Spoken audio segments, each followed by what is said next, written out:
अरे रघुराज दुकान संभाल। अरे तू रन तो फाड़ दी। काला काला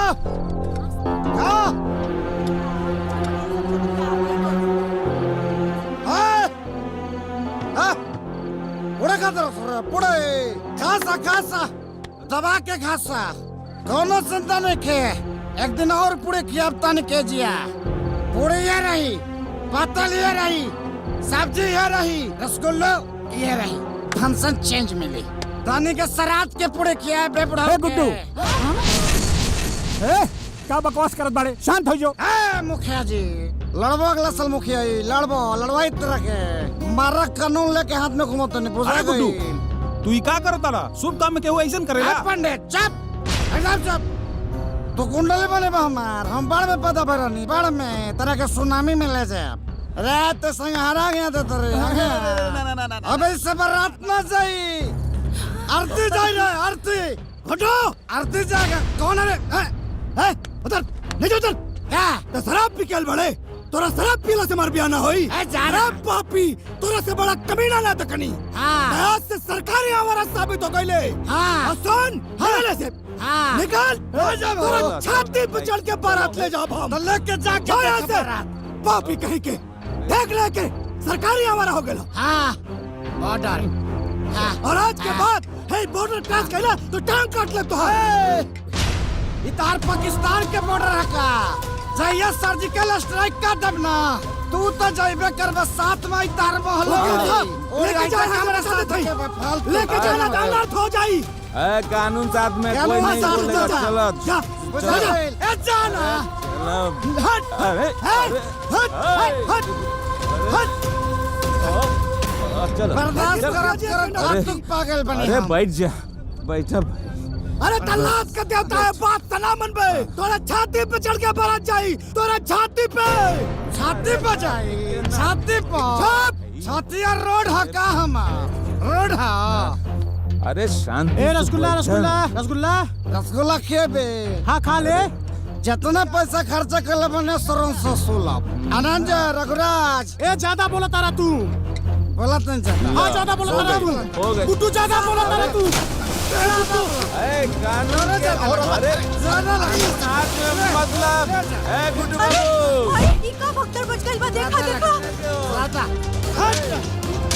हट गुड्डू बाबू चलो हट भैया अरे बाप रे भैया रुका हार देंगे अभी बर्बाद कर देंगे अरे बैठ तुम लोग समझते क्या रे अरे बैठ शादी करेगा बुढ़वाई शादी करेगा ए भाई तू चला ए भाई तू चला ऐसे से तू चला तू चला यार चाचा अरे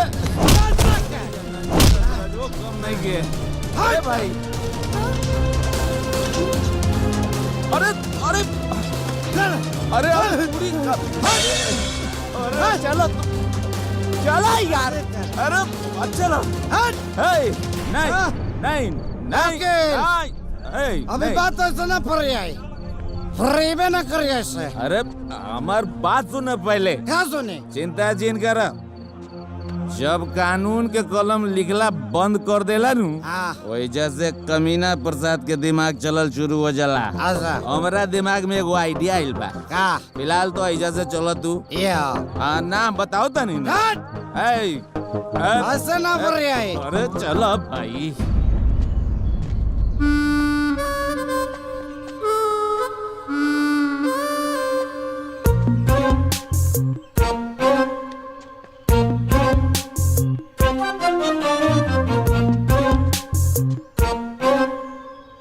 आओ आओ ईटा संभालो ईटा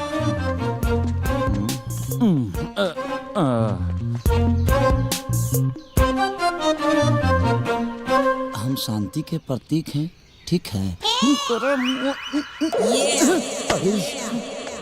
अरे का करत यार कोनो काम आराम से सीधा तरीके से ना हो सकेला तो देखो तरह का लिख लेबा कि हम शांति के प्रतीक हैं काम करला शांति वाला शांति के प्रतीक लिख लेबा तो ठीक है ठीक है ना ठीक है चलो ना ठीक है चलो ना भाई अरे रहे दो एक मिनट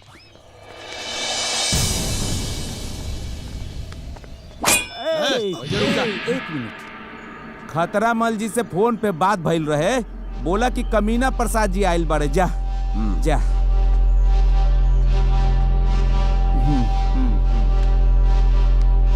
खतरामल।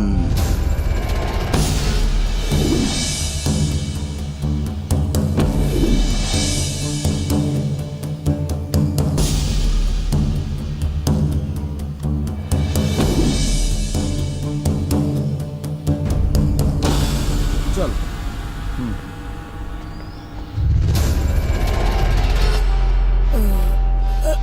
जी आदाब। आदाब आदाब आदाब। कहाँ बोला? हम जो फोन कैले रहनी नु, हाँ जो ना क्लाइंट के बारे में, हाँ। वो क्लाइंट के बेटा ये बड़े। क्लाइंट के बेटा? जी जी जी। काम हो जाई। कहाँ फंसा दिले यार? जौन आदमी के खैला के अलावा कुछ कामे ना हुई, ई मोट आदमी से दौड़लो जाई रे। अरे भाई मोट समझ के कमजोर न समझा, बुझला? काम में दम और सफेदी चमाचम। खतरा मल ना है मार। हमके देख के बड़े बड़े जन के मल निकल जाला। बोला कि काटे बाके के, चीरे बाके के, पारे बाके के, मारे बाके के, हुरे। चुप चुप चुप चुप चुप। शांति। क्लाइंट का मूड थोड़ा डिस्टर्ब है। हाँ हाँ हाँ। वो हमार बाबूजी हुआ। तुहार बाबूजी? हाँ हाँ। अच्छा अच्छा। हाँ तब सिर्फ गोली मारे बा? Sorry sorry. हाँ, फिर सॉरी बोले। फिर सॉरी बोले। तब हाँ तब काटे कर दी। Sorry sorry sorry. फिर सॉरी बोले। फिर सॉरी बोले। आँख फोड़ दी।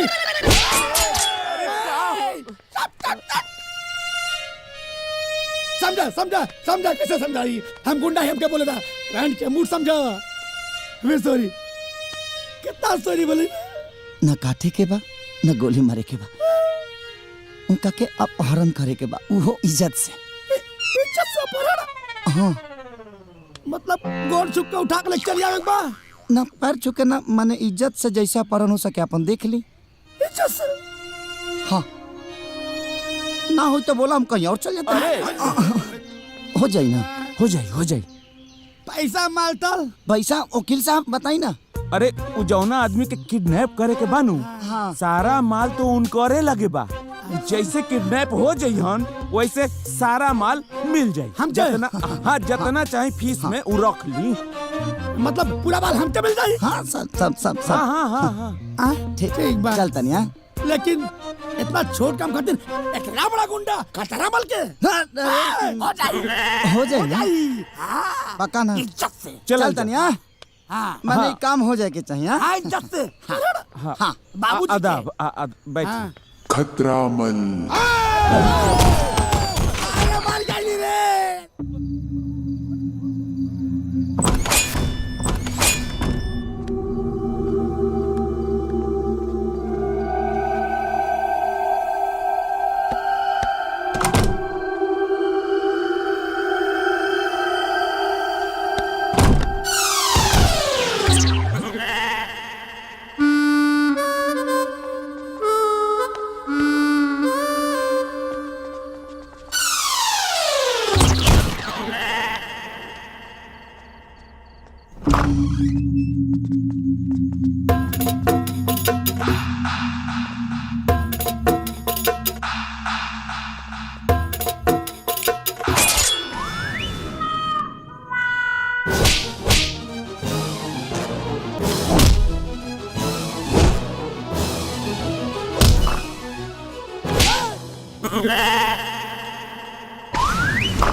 खुश रहा।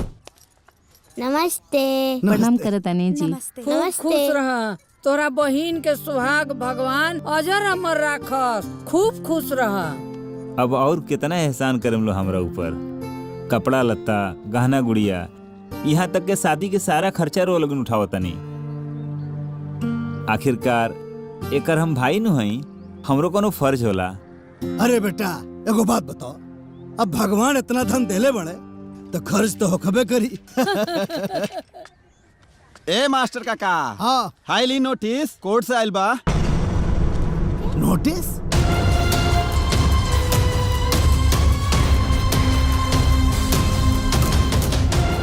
का हो? देखा थे। वाह, गुड्डू भजले बड़े। हे भगवान, ये औलाद भल की राक्षस। बताओ, हर शुभ काम में विघ्न डाल देता। तो चिंता मत कर माई, कुछ ना होई। राम प्रसाद हाजिर हो। अदालत की कार्रवाई शुरू की जाए। Thank you my lord. हाँ तो राम प्रसाद जी, जी आपका कहना है कि गुड्डू जी आपके बेटे नहीं हैं। जी, लेकिन हमारे मुवक्किल गुड्डू जी का कहना है कि वे आपके ही बेटे हैं और आप दूसरी शादी करके उन्हें उनके अधिकार और उनके हक से वंचित रखने का साजिश रच रहे हैं। देखिए वकील साहब, जबरदस्ती दबाव डालकर किसी दूसरे के बेटे को आप मेरा बेटा साबित नहीं कर सकते। झूठ बोल रहे हैं आप राम प्रसाद जी, आप झूठ बोल रहे हैं। क्या आपने अपने बेटे की परवरिश बचपन से लेकर आज तक नहीं की? बताइए, क्या आपने अपने बेटे का एडमिशन मेडिकल में नहीं करवाया? Objection your honour. मेरे फाजिल दोस्त मेरे मुवक्किल पर भावनात्मक दबाव डालने की कोशिश कर रहे हैं, ये उचित नहीं है। Objection sustained. Thank you my lord. My lord, अगर गुड्डू जी राम प्रसाद जी के बेटे हैं तो क्या कोई सबूत है, कोई गवाह है? अजीब विडंबना है मिलॉर्ड। जरा सोचिए कि आज एक बेटे को खुद को बेटा साबित करने के लिए बेटा होने का सबूत और गवाह पेश करना पड़ेगा। मिलॉर्ड, अदालत सबूत और गवाहों के आधार पर चलती है।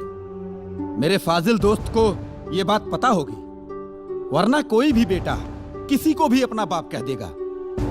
मेरी अदालत से गुजारिश है कि ये झूठी मनगढ़ंत कहानी को ना सुनते हुए इस केस को डिसमिस किया जाए और इस फर्जी बेटे का दावा करने वाले लड़के को जालसाजी के लिए उचित सजा दी जाए। क्या प्रार्थी के पास कोई सबूत या गवाह है?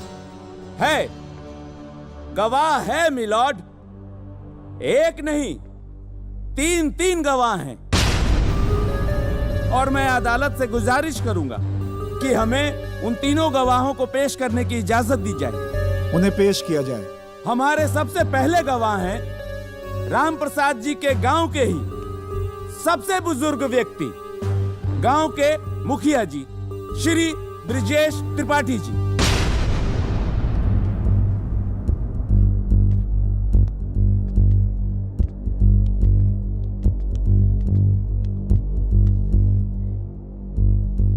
हुजूर, मैं उस खुशी के समय को कैसे भूल सकता हूं जिस दिन गुड्डू का जन्म हुआ था। उस दिन राम प्रसाद जी फूले नहीं समा रहे थे। मारे खुशी कि इन्होंने मुझे ठूस ठूस के लड्डू खिलाया था, वो भी शुद्ध देसी घी के। Any question please? Yes my lord. मुखिया जी, क्या मैं जान सकता हूं कि उस लड्डू का साइज क्या था? हुजूर, माई बाप, मुझे क्या मालूम था कि उस लड्डू की साइज बताने के लिए मुझे यहाँ अदालत में आना पड़ेगा। Silence, silence. अगला गवाह पेश किया जाए। पंडित जी, जज साहब को जरा यह बताएं कि जब गुड्डू जी का जन्म हुआ था तो उस समय आपने क्या क्या किया था?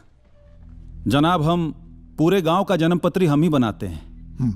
वैसे वो सौभाग्यशाली ब्राह्मण हम ही हैं जो राम प्रसाद जी के कहने पर गुड्डू बाबू का जन्मपत्री बनाए थे। और राम प्रसाद जी हमको बहुत इनाम दिए थे साहब। 51 रुपया नगद और एक जोड़ा धोती हमको इनाम में दिए थे। और वो धोती साहब हम आज भी संभाल के रखे हुए हैं। बहुत ठीक है पंडित जी, उस धोती को हमेशा के लिए संभाल कर रखिए। बहुत काम की धोती थी वो। अब आप जाइए। देखा मिलॉर्ड, जब गांव में कोई बच्चा पैदा होता है तो वहां दाई मां दाई माँ का महत्वपूर्ण योगदान होता है। मिलॉर्ड, जब गुड्डू जी पैदा हुए थे तो वहां भी एक दाई माँ मौजूद थी। मैं उसी दाई माँ को इस अदालत में पेश करता हूं। आइए। हाँ तो दाई माँ, जब गुड्डू जी का जन्म हुआ था तो क्या क्या हुआ था, जज साहब को बताइए। माई बाप, हम ही हई जे गुड्डू बबुआ के नार कटले रही। और सरकार, हमरा वो दिन अच्छे से याद हा जब नार के कटाई में राम प्रसाद जी हमरा के सोने के सिकड़ी देले रहलन, जौन आज भी हम पहिरले बानी। सुरहो आना सच बा सरकार कि गुड्डू बबुआ राम प्रसाद जी के सुपुत्र बाड़े। अब आप जा सकती हैं। जी। जज साहब, मैं भी इस अदालत से कुछ कहना चाहता हूँ। इजाजत है। जज साहब, जिस उम्र में इनको तीर्थ यात्रा करना चाहिए उस उम्र में शादी करके बाप बेटे के अटूट रिश्ते को कलंकित करना चाहते हैं, ये बदनाम करना चाहते हैं, ये ऑर्डर ऑर्डर। पूरे समाज में हमें गिराना चाहते हैं। मैं कैसे बर्दाश्त करूं, कैसे करूं? शांति। एक बेटे पे क्या गुजर रही है मैं कैसे आपको बताऊं जज साहब? Order order. अपनी भावनाओं को कंट्रोल कीजिए। कैसे करूं? ये अदालत है और अदालत की एक मर्यादा होती है। इस केस का फैसला अदालत कल सुनाएगी। जज साहब ऐसा मत करिए, कल शादी है इनकी, मैं बर्बाद हो जाऊंगा जज साहब, मैं बर्बाद हो जाऊंगा। प्लीज आज ही फैसला सुनाइए। कल तो शादी हो जाएगी इनकी जज साहब। यार सब ठीक हो जाए, सब तबाह हो जाए यार। अरे सब ठीक हो जाए। आई आई चली चली चली।